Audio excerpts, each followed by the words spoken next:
एक खबर से करेंगे। प्रधानमंत्री Modi world sustainable development summit 2021 का उद्घाटन करेंगे। एक मिनट में पूरी खबर देखिए।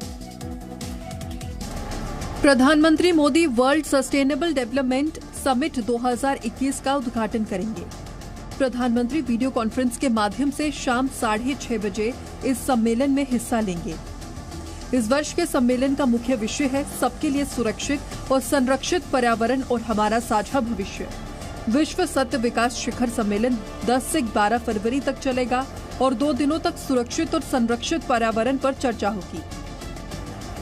गुयाना के अध्यक्ष doctor Mohamed Irfaan Ali, Papua New Guinea के प्रधानमंत्री जेम्स मार्पे, मालदीव के पीपल्स मजलिस के अध्यक्ष मोहम्मद नशीद, संयुक्त राष्ट्र के उप महासचिव अमीना जे, सम्मेलन में प्रधानमंत्री मोदी के साथ साथ भारत की ओर से केंद्रीय पर्यावरण, वन और जलवायु परिवर्तन मंत्री जावड़ेकर भी इस अवसर पर उपस्थित रहेंगे। प्रधानमंत्री मोदी ने राज्यसभा में रिटायर होने वाले सांसदों को धन्यवाद किया। प्रधानमंत्री मोदी ने मंगलवार को राज्यसभा से रिटायर होने वाले सांसदों का धन्यवाद किया। पीएम मोदी ने खास तौर पर गुलाम नबी आजाद को यादों के साथ विदा किया और इस दौरान वो भावुक हो गए। ये फोन किया और जैसे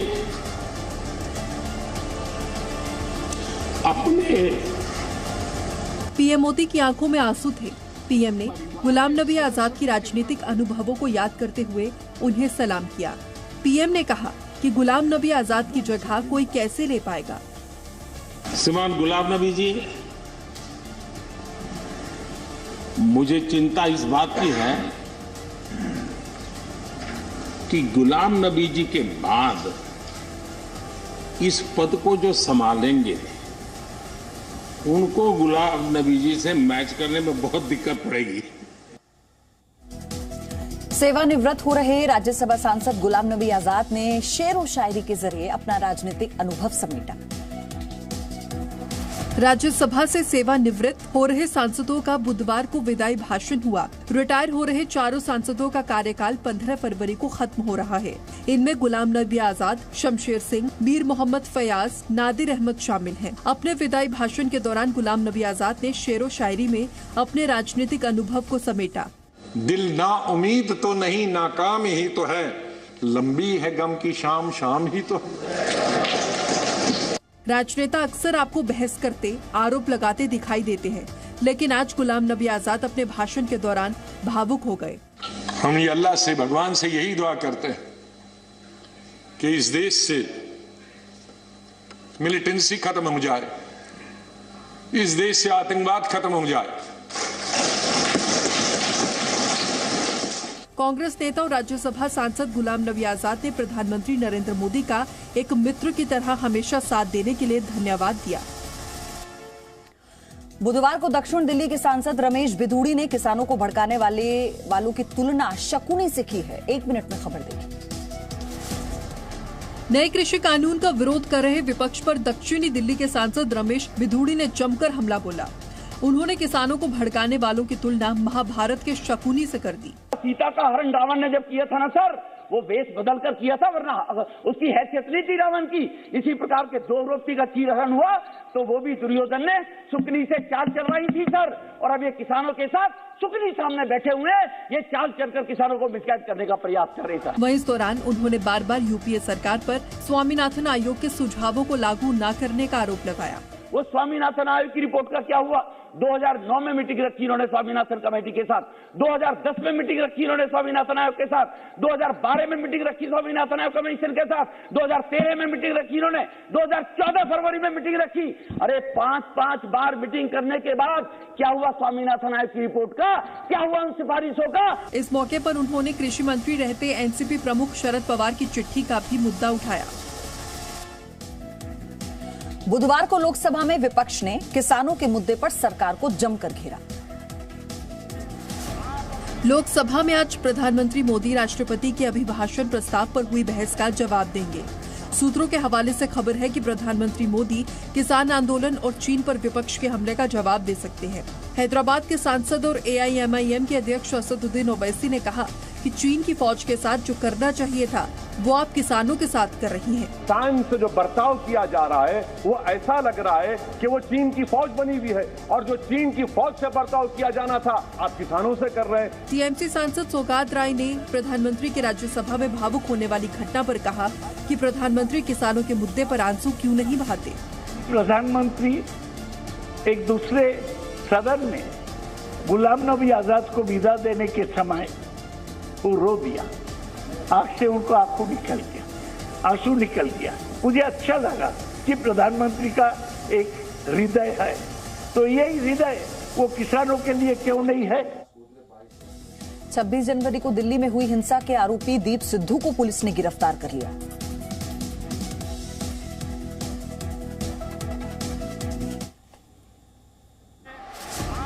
लोकसभा में आज प्रधानमंत्री 26 जनवरी को लाल किला पर हुई हिंसा के मामले में आरोपी दीप सिद्धू को पुलिस ने गिरफ्तार कर कोर्ट में पेश किया, जहां से दिल्ली की 30 हजारी कोर्ट ने दीप सिद्धू को 7 दिन की पुलिस के रिमांड में भेज दिया।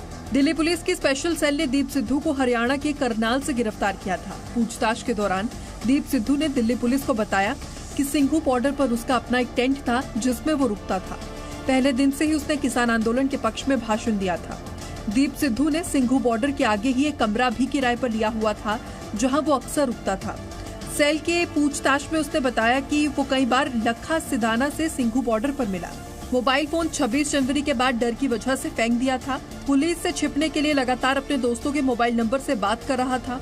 इस दौरान दीप सिद्धू ने लाल किला पर भीड़ को उकसाने और हिंसा होने की बात कबूल की। धार्मिक झंडा फहराते वक्त भी सिद्धू लाल किले की प्राचीर पर मौजूद था। 26 जनवरी को लाल किला हिंसा के बाद से ही दीप सिद्धू फरार था। दिल्ली पुलिस को पूछताछ में बताया कि वो बिहार के पूर्णिया भागने की फिराक में था। लोकसभा में अकाली सांसद हरसिमरत कौर बादल ने लाल किला पर हुई हिंसा को इंटेलिजेंस फेलियर बताया। लोकसभा में बुधवार को 26 जनवरी हिंसा और किसान आंदोलन पर जमकर बहस हुई। अकाली दल सांसद हरसिमरत कौर बादल ने कहा कि 26 जनवरी की घटना आपका इंटेलिजेंस फेलियर है। उस दिन में जो वायलेंस हुआ हर एक को दुख है, वायलेंस नहीं होना चाहिए, लेकिन जो इंटेलिजेंस फेलियर हुआ है आज क्यों उसके बारे में कोई बात नहीं करता है। 25 शाम को जो एक स्टेज से ऐलान किया गया था कि जो डेजिग्नेटेड रूट है उस रूट में नहीं जाएंगे लेकिन लाल किले की तरफ जाएंगे, तो ये 25 शाम को पता था। आप 4 घंटे में लॉकडाउन कर सकते हैं, चंद घंटों में नोटबंदी कर सकते हैं, एक रात पहले आपको पता आप एक रास्ता नहीं बंद कर सकते थे। वहीं तिरंगे के अपमान के आरोपों पर उन्होंने सदन में कड़ा विरोध जताया। तिरंगे में लहराया तो वो आप कहते केसरी लगा दिया, तो ये वही केसरी है जो आपके प्रधानमंत्री जी और वर्ल्ड लीडर अपने सिर पे लेके घूमते हैं। अयोध्या में भव्य राम मंदिर के निर्माण के लिए इकट्ठा किए जा रहे चंदे पर लोकसभा में हंगामा हुआ। बुधवार को लोकसभा में राम मंदिर के निर्माण के लिए इकट्ठा किए जा रहे चंदे को लेकर भी विपक्ष और सरकार में घमासान हुआ। उत्तर प्रदेश के पूर्व मुख्यमंत्री और आजमगढ़ सांसद अखिलेश यादव ने इस पर कटाक्ष करते हुए कहा कि ये चंदाजीवी है। उस आंदोलन के बारे में क्या कहा जा रहा है कि आंदोलन जीवी है। मैं उनको क्या कहूं, मैं उन लोगों को क्या कहूं जो लगातार चंदा लेने निकल जाते हैं? क्या वो चंदा जीवी संगठन के लोग नहीं है? बसपा सांसद कुंवर दानिश अली ने भी राम मंदिर के चंदे को लेकर मध्य सरकार पर गंभीर आरोप लगाए। सरकारी पार्टी की जमातें चंदा इकट्ठा करने के लिए निकली मध्य प्रदेश के अंदर, वहां पर क्या हुआ? किसी से छुपा है क्या? क्या हुआ? पथराव हुआ। लोकसभा में बुधवार को टीएमसी सांसद सौगत राय ने सदन में दावा किया कि बंगाल में ममता सरकार 10 वर्ष और रहेगी। बुधवार को टीएमसी सांसद सौगात राय ने सदन में आगामी विधानसभा चुनावों को लेकर यह दावा किया कि बंगाल में ममता बनर्जी टीएमसी सरकार अभी 10 वर्ष और रहेगी। 99 में वो हवाई चोटी पहनी हुई ममता पहुंचेगी और 10 साल रहेगी। 10 साल बाद आपके साथ पश्चिम बंगाल का चर्चा करेंगे। इस दौरान उन्होंने प्रधानमंत्री मोदी के कैबिनेट पर सियासी पर्यटन करने का भी आरोप लगाया।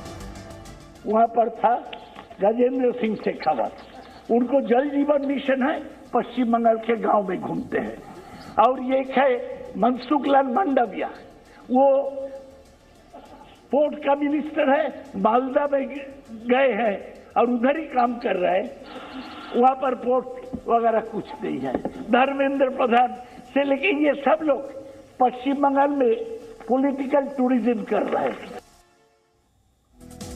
तपोवन में हाइड्रो प्रोजेक्ट की सुरंग में फंसे लोगों को निकालने के लिए हर संभव कोशिश की जा रही है। तपोवन में हाइड्रो प्रोजेक्ट के पास सुरंग में लोगों को ढूंढने का काम जारी है। सैलाब के आए 50 घंटे से ज्यादा हो चुके हैं, लेकिन आईटीबीपी सेना और एनडीआरएफ की टीम अभी भी रेस्क्यू ऑपरेशन को तेजी से आगे बढ़ा रही है। यहां लोगों को ढूंढने के लिए थर्मल स्क्रीनिंग भी की जा रही है। चॉपर के नीचे लगी इस स्कैनिंग मशीन से लोगों को खोजा जा रहा है। ये जमीन से नीचे 500 मीटर तक बता देगी कि कोई आदमी है या नहीं। इंसानों की शरीर की गर्माहट को स्कैन कर लापता लोगों की तलाश इस मशीन के जरिए संभव है। ब्रिज टूट गया है तो उसके ऊपर 13 गांव हैं, तो उनमें आज हमने उसमें जिप लाइन एस्टेब्लिश कर दी है, यानी कि रोप वाला, उसके थ्रू एक एक आदमी और राशन जाता रहेगा। अब टनल में जारी रेस्क्यू ऑपरेशन को आगे बढ़ाने के लिए नक्शे की मदद भी ली जा रही है और अन्य विकल्पों पर भी विचार किया जा रहा है। यूपी के कासगंज में शराब माफियाओं पर कार्रवाई करने पहुंची पुलिस पर जानलेवा हमला हो गया। उत्तर प्रदेश के कासगंज में बुधवार को शराब माफियाओं ने पुलिस टीम पर जानलेवा हमला कर दिया। यह मामला सिरपुरा थाना क्षेत्र के नगला धीमर गांव का है। इस घटना में एक सिपाही देवेंद्र की पीट कर हत्या कर दी गई, जबकि इस मामले में एक दरोगा अशोक बुरी गंभीर रूप से घायल हो गए। पुलिस की रिपोर्ट के मुताबिक दरोगा और सिपाही को बंधक बनाकर स्थानीय लोगों ने बुरी तरह से पीटा था। मुख्यमंत्री योगी आदित्यनाथ ने इस मामले में शामिल तत्वों के खिलाफ एनएसए के तहत कार्रवाई करने का आदेश दिया है। कासगंज डीएम चंद्र प्रकाश सिंह ने भी दोषियों के खिलाफ सख्त कार्रवाई करने का आश्वासन दिया है। जो भी दोषी हैं उनको बख्शा नहीं जाएगा। अपराधियों के विरुद्ध क्या कार्रवाई अभी पुलिस अमल में चला रही है? आप स्वयं जान रहे हैं, पुलिस द्वारा टीमें गठित की गई हैं और जो भी कठोर से कठोर कार्रवाई है वो की जाएगी। मुख्यमंत्री योगी आदित्यनाथ ने शहीद पुलिसकर्मी के परिवार के प्रति गहरी संवेदना जताते हुए 50 लाख की आर्थिक सहायता और आश्रित को सरकारी नौकरी देने के निर्देश भी दिए हैं। भारत में बुधवार को कोरोना से जुड़ी 2 अच्छी खबर आई हैं।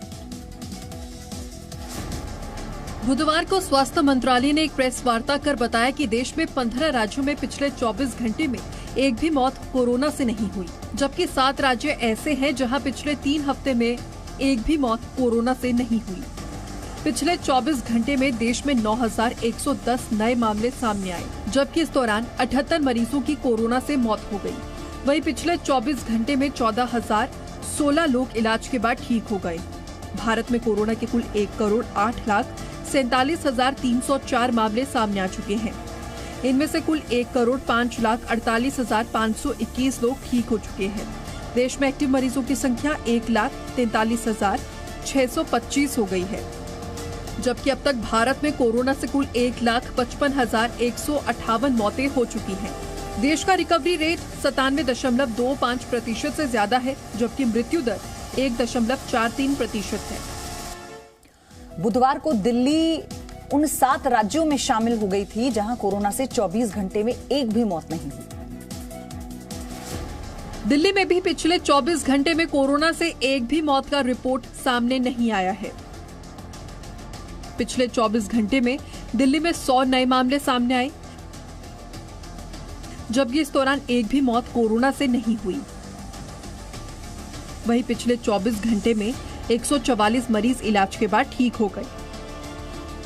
दिल्ली में कोरोना के कुल 6,36,260 मामले सामने आ चुके हैं। इनमें से 6,24,326 लोग इलाज के बाद ठीक हो चुके हैं, जबकि एक्टिव मरीजों की संख्या 1,052 हो गई है। दिल्ली में कोरोना से कुल 10,882 लोगों की कोरोना से मौत हो चुकी है। दिल्ली में कोरोना का रिकवरी दर 98.12% है, जबकि कोरोना से मृत्यु दर 1.71% है। साउथ अमेरिका के देश चिली में सरकार ने अवैध तरीके से आने वाले प्रवासियों पर रोक लगाने का फैसला किया है।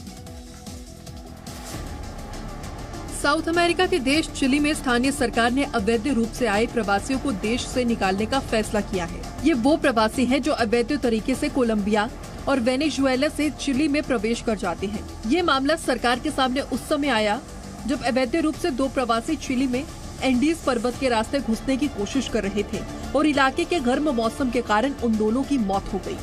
दरअसल सरकार इस बात को लेकर चिंता कर रही है कि अवैध रूप से आने वाले प्रवासी यहाँ के आपराधिक गिरोह में शामिल हो जाते हैं और कई बार अपराध कर वो सीमा पार कर भाग जाते हैं। हालांकि स्थानीय लोगों का मानना है कि सरकार विस्थापित प्रवासियों को खतरे में डालकर किनारा करना शुरू कर दिया है। वेनेजुएला की आर्थिक पतन ने दक्षिण अमेरिकी इतिहास में सबसे बड़े प्रवासी संकट को तो दूर किया है, लेकिन अब यही संकट दोबारा लौट कर आ रहा है। हालांकि चिली सरकार ने इसे एक क्षेत्रीय आपातकाल बताया है, लेकिन सरकार के विरोधियों ने इस कदम को प्रवासियों के लिए नुकसानदायक बताया है। अमेरिका के मिनेसोटा में एक हेल्थ क्लिनिक में गोली चलने की खबर आई है। अमेरिका के मिनेसोटा में क्लिनिक के अंदर धमाके और गोलाबारी होने की खबर सामने आई है। पुलिस के मुताबिक स्थानीय समय अनुसार सुबह 11 बजे पुलिस रेडियो पर एक खबर मिली थी कि बफेलो के अलीन क्लिनिक के पास एक जोरदार धमाका सुनाई दिया। इस मामले से जुड़े एक संदिग्ध को पुलिस ने हिरासत में ले लिया है। फिलहाल पुलिस ने क्लिनिक को क्षति पहुंचाने वालों के बारे में अधिक जानकारी नहीं दी है। पुलिस के मुताबिक हादसे में करीब 5 लोग घायल हुए हैं। FBI ने जानकारी दी है कि बॉम्ब टेक्नीशियंस और एजेंट्स को क्लिनिक भेजा गया है, लेकिन इसे ज्यादा जानकारी नहीं दी गई है। यह घटना मिनियापोलिस के उत्तर पश्चिमी से करीब 55 किलोमीटर दूर हुई है। Presenting B News app available on Google Play and App Store. Download it now.